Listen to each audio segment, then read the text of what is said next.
Next question में क्या पूछा जा रहा है, इसमें पूछा जा रहा है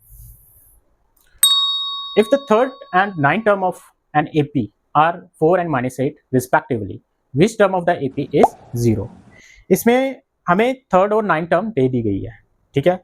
हमें फाइंड आउट करनी है कि जो 0 टर्म आएगी वो कौन से नंबर की या किस पोजीशन की टर्म होगी। तो सबसे पहले क्या है, हमें जो अवेलेबल है उसके अकॉर्डिंग क्वेश्चन को अप्रोच करेंगे। हमें पता है कि हमें थर्ड और नाइन्थ टर्म दे दी है, वैसे हमें ए एन का पहले फार्मूला लिख लेना है, वो क्या है a+n-1 इंटू डी, ठीक है। अब थर्ड टर्म कितनी दी है हमें, -4, तो a3 कितना दे दिया हमें 4, -4 नहीं है 4 है, तो a3 का क्या फार्मूला है a+n-1 मतलब 3-1 into d is equal to 4, ठीक है। a+3 में से 1 जाएगा 2d आ जाएगा इज इक्वल टू 4 आ गया, ये इक्वेशन नंबर 1 बन गई। जब भी हमें दो टर्म दे दी हैं तो हमें अप्रोच क्या करनी है, हमें ए और डी की वैल्यू निकालनी है सब्ट्रैक्ट या एडिशन मेथड से, ठीक है, एलिमिनेशन मेथड से जिसे हम करते हैं आ रहे हैं पिछले चैप्टर्स में।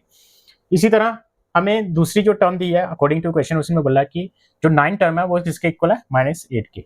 a9 हमें किसके इक्वल दिया गया है, -8 के इक्वल दिया गया, तो वही अप्रोच अब लगा लेंगे। a+n-1 मतलब 9-1 इंटू डी हमें पता नहीं, वो निकालना है, इसके इक्वल है -8 के, ठीक है।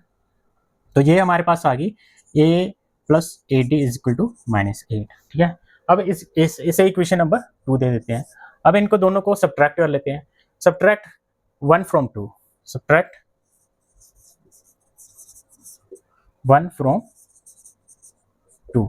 अब ये वाली चीज इसमें से माइनस कर लेते हैं, a+2d is equal to 4, minus करेंगे साइन चेंज हो जाएगी, a में से a कैंसिल हो जाएगा, ये को a से कैंसिल कर दिया, 8 में से 2 जगह तो क्या आ गया 6d, 8 में से 8 और -4 माइनस प्लस हो जाएगा तो ये आएगा माइनस का 12, 6 2 जा 12, डी हमारा पास आ गया माइनस का 2, तो डी जो है -2 आ गया, इसको पुट कर लेंगे इक्वेशन नंबर 1।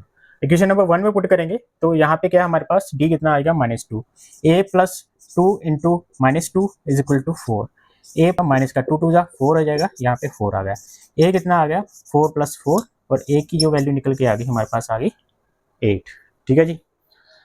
ओके, तो हमें डी भी पता चल चुका है और ए भी पता चल चुका है।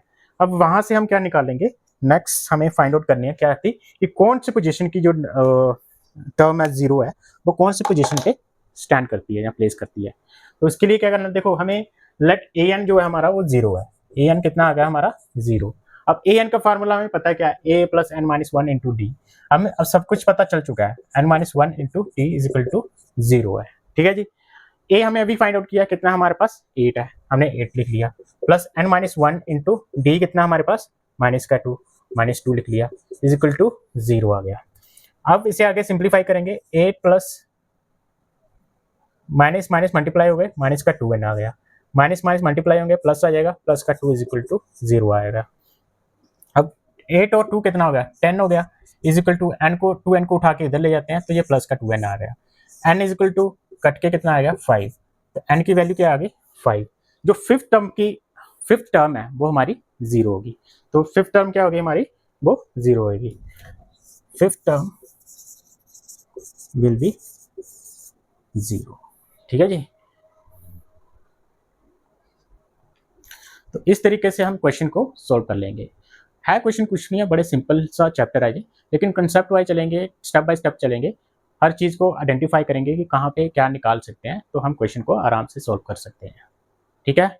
अब तो मिलते हैं इस चैप्टर के नेक्स्ट पार्ट में। Thank you for watching D N K institute, have a nice time, bye bye.